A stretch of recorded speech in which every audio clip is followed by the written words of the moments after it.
World of Warcraft has seen some very dark times.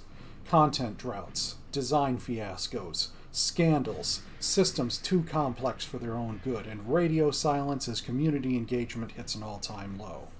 And now Final Fantasy XIV and other competitors are closing in.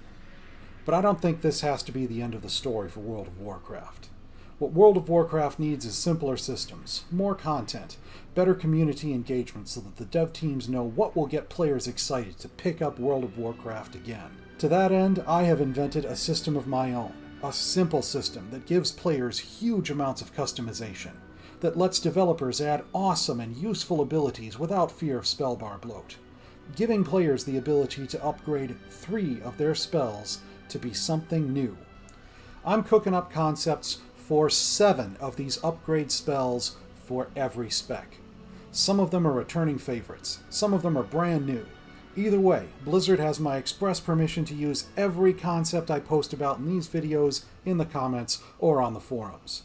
And if the Blizzard developers are too pressed for time to engage with the community, then I will. I'll get the feedback on this concept, and even if they don't take a single one of my ideas, they'll know what the players want, and most importantly, why. And they can use that to make the game better, because I want this game better.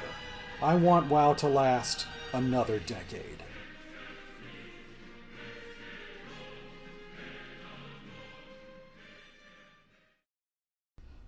Now, you might have noticed that I had 2 different sets of upgrades cooked up for Survival Hunters. That's because, well, it's not clear what's going to happen to Survival. Maybe it'll stay a melee spec, or maybe it's going back to being a ranged spec like it was before Legion. Who knows? The other Survival upgrades are for the ranged version. These are intended to be upgrades for Survival if they remain a melee spec. And I should start by saying that it was really difficult to come up with upgrades for Survival. There weren't all that many abilities in the rotation, and the ones that are in the rotation are often already being upgraded by talents, taking them off of the table for me. I could really use feedback on whether the upgrades I've come up with are exciting, boring, or whether I should have added a baseline ability or 2 to spice things up. I have done that for other specs, and if I'm asked to do so by the player base, I will. Anyhow, let's get into the upgrades. The first one is Aspect of the Wolf, an upgrade for coordinated assault. For the next 20 seconds, you and your pet's single-target damage abilities apply a bleed to the target that deals 30% of your ability's damage to the target over 10 seconds. This has a 2-minute cooldown. The second upgrade is Emerald Sting, which lasts longer, costs more focus, and has a higher initial damage amount. The third upgrade is Strike Command, an upgrade for Kill Command that generates less focus and deals less damage, but that has no cooldown. The Alpha Predator talent boosts its damage. The fourth upgrade is Silencing Shot, an upgrade for Wailing Arrow that affects a single target and has a shorter cooldown and more damage. The next upgrade is Hatchet Toss, which is an upgrade for Aspect of the Eagle. It deals less damage than Raptor Strike, but more than Strike Command. It's ranged, has no cooldown, and costs a small amount of focus. The sixth upgrade is Frost Trap. It's an upgrade for Tar Trap that deals frost damage while enemies stand in the ice, and ticks of damage have a chance to reset the cooldown of Carve or Butchery. The last upgrade is Browbeat, an upgrade for Intimidation that incapacitates your target instead of stunning it, but it has a shorter cooldown and a longer duration, and it disengages your and your pet's auto attack. The Browbeat, Silencing Shot, and Frost Trap and Emerald Sting abilities have already been discussed in the ranged Survival video, including my embarrassing misunderstanding of what Wailing Arrow fundamentally was. It's not a new baseline hunter ability like I thought it was, and is instead an ability that you get if you get your hands on Sylvanas' legendary bow. If hunters don't end up getting Wailing Arrow as a new baseline ability by the end of Shadowlands, I'll change Silencing Shot to be an upgrade for Countershot, or Muzzle in Melee Survival's case, and it'll just be a silence with no damage.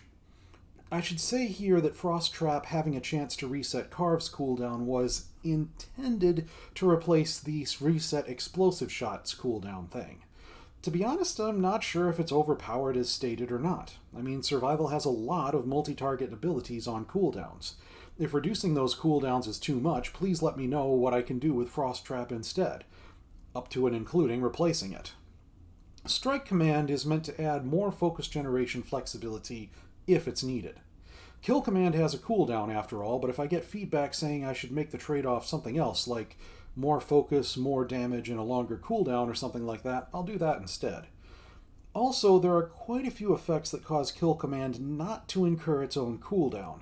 I'd had in mind to ignore or replace those, but if I get feedback saying it would be wiser to have those effects buff Strike Command's damage and focus generation, then that's what I'll do instead.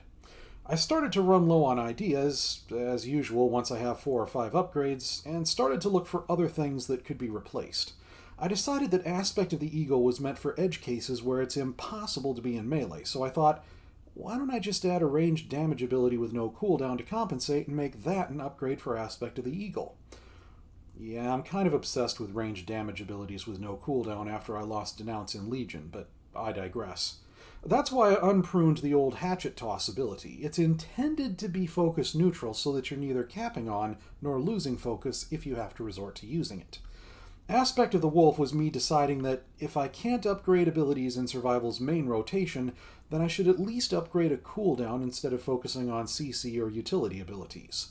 I had wanted it to be more for single-target DPS and less for multi-target as a kind of a trade-off. If feedback tells me to take this in a different direction, I will. Here's one that I'm keeping in my back pocket. In an earlier draft, it was part of the 7 upgrades, but then I realized I had too few abilities that were part of Survival Hunter's rotation being upgraded. So I decided to have one less crowd control ability and instead go after an offensive cooldown. Well, the offensive cooldown, I should say. The upgrade is Bushwhack, an upgrade for Wing Clip that roots the target instead of slowing them. It has a longer cooldown to compensate. Bushwhack is a name that I shamelessly stole from League of Legends. Again, running low on ideas, so I grabbed the Wing Clip ability, turned it from a snare to a root. If I'm told this is better than one of the other things that I have, I'll swap it back in, but honestly I think it's lackluster compared to the others. I am not happy to note that this basically has only 2 abilities that are in your normal rotation, and one of those is long damage over time. You won't even be casting that often. Then again, talents are already upgrading some of your most used abilities like Carve and Raptor Strike. And there weren't that many abilities in Survival's existing rotation to upgrade. I think I made things easy for myself in the ranged version by adding 2 new damage abilities in place of Harpoon and Aspect of the Eagle. Feedback would be appreciated here. For all I know, Survival Hunters want the melee spec to go away so badly that they're not even looking at this melee version much at all, and it doesn't even disappoint them that it doesn't really do much for your rotation. Should I be thinking about adding in new abilities? Like maybe some kind of strike on a fairly short cooldown that neither generates nor costs focus? Or maybe a powerful strike on a longer cooldown that has a chance to have its cooldown refreshed by auto attacks for a nice surprise. The survival rotation seems kind of bare bones. I'd appreciate feedback and am more than willing to add abilities to make a spec work. Now, when I started out with these upgrade concepts, I went ability by ability, not purpose by purpose, if you see what I mean. I asked myself, which abilities exist in this specs kit that I can give an upgrade to? And when I created upgrades based on which abilities I could upgrade, I often aimed for something that I thought looked or sounded cool. Almost always I wanted the upgraded ability to feel at least a little bit different from the original. Often I tried to create some kind of trade-off, making the upgrade situationally useful based on things like the number of targets affected or having a stronger effect with a longer cooldown, things like that. Rarely did I upgrade the same ability more than once for the same spec, but while I was putting together each spread of upgrades, what I didn't do, and what I probably should have done in retrospect, was to figure out what goals a player would have while they're looking at a list of upgrades, and then make sure upgrades exist in the spread that allow the player to pick upgrades that help them achieve those goals. In my next iteration, I plan to have that design goal in mind, to consider what the player wants to accomplish and how they could accomplish it with the upgrades. I strongly suspect that in this next iteration, there will be a lot more cases where I upgrade the same ability in 2 or more different ways. That will give players more options, and since that's going to be the goal with goal-oriented design, who knows? I might even have 3 different upgrades for the same ability in the end. However, I can do this much more effectively in an environment that has a great deal of feedback available, and that's where you come in. You have knowledge that comes from experience with these specs. I don't. I tried to do my research on Wowhead and Icy Veins for each spec, but inevitably there'll be things you know that I don't because you have experience that I don't have.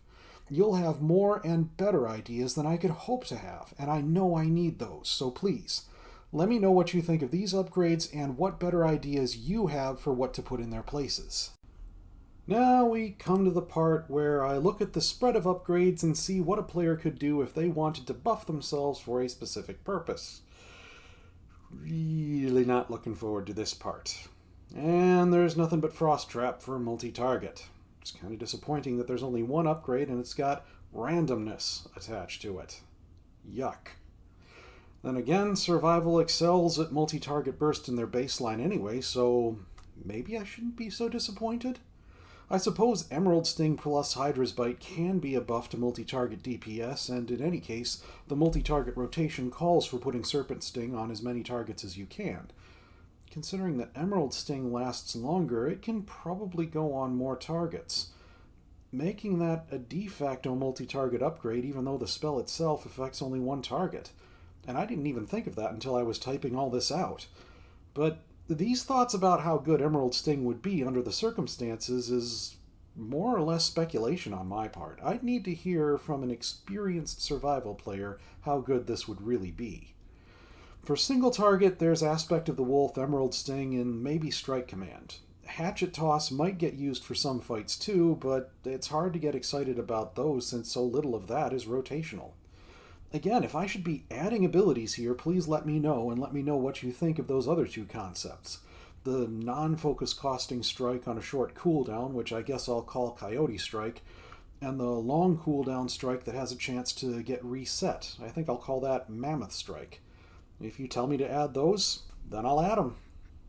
Of course, I know Blizzard probably won't take many, or even any of these suggestions. Heck, they might even have something objectively better in store for us than the semi-borrowed power upgrade system that I've cooked up here. But knowing what gets players excited will be helpful to them even so. That is why I'm sacrificing so much of my free time and energy on Project Decade. And who knows, they might just need these ideas to get WoW going in the right direction. Heck, if this video series just gets the Blizzard developers into the habit of creating a blue post with the thinking in it that goes in depth enough for us to understand what they're doing and what their design goals are, then that would be a huge step forward. Even saying the thinking out loud is sometimes enough to get you a new perspective on what you're doing. Is it really what people want? Does it serve the purposes that it really should be serving in the end? Am I really doing something just to make a system look awesome instead of making the game overall better? What does it do for the fun factor? Am I making the mistake of prioritizing my design goals over the fun factor? Are my design goals the right design goals to have? Do my ideas match the spec's feel and flavor? Is it a net gain? Is it genuinely awesome? Things like that. Plus, we just plain need more communication from Blizzard. If Project Decade gets the development team into the habit of telling us the thinking for every change they make, then the whole project will have been worth it, even if they don't take a single suggestion. Again, if you see something you don't like bad trade-offs or something you know is counterproductive or useless, or if you've thought of an idea that's better or cooler or more useful than mine, then don't hesitate to let me know. The more details you can provide about why you don't like it and what makes one of my ideas counterproductive or useless, or about why your idea is cooler or more useful than mine, the better. One of the main goals of Project Decade is to give whoever's in charge of class design and player power systems a good idea what appeals to players and what will actually get them excited to get back to WoW again. And the more you can say about the wherefore and the why, the better. I fully intend to iterate on this project and make changes in response to feedback. I know I'm going to make mistakes. Heck, I've already seen mistakes in some of the things that I've done. But if those mistakes generate the kind of discussion that Blizzard needs to hear, so much the better. Blizzard needs to see player engagement, humility, and feedback actually making change in action so they can start doing what needs to be done to turn WoW around. It can be done and it should be done. World of Warcraft can last another decade. So keep the feedback coming, folks. There's one last thing. I began working on Project Decade videos back in July, and considering how many months it has taken, the fact that there are 36 different sets of feedback to curate and compile, and multitudes of decisions to make based on feedback received, ideas others have come up with, and how to weave everything together into a fun, functional, and exciting whole, I don't have a chance in the tramaculum of getting this done in any reasonable length of time unless I get volunteers to help me curate and compile the feedback I'm getting. If you're willing to help curate feedback, please let me know. If I get enough interest, I will set up a Discord server where we can coordinate everything. Thank you in advance for your feedback and support. Let's make World of Warcraft the best game that it can be.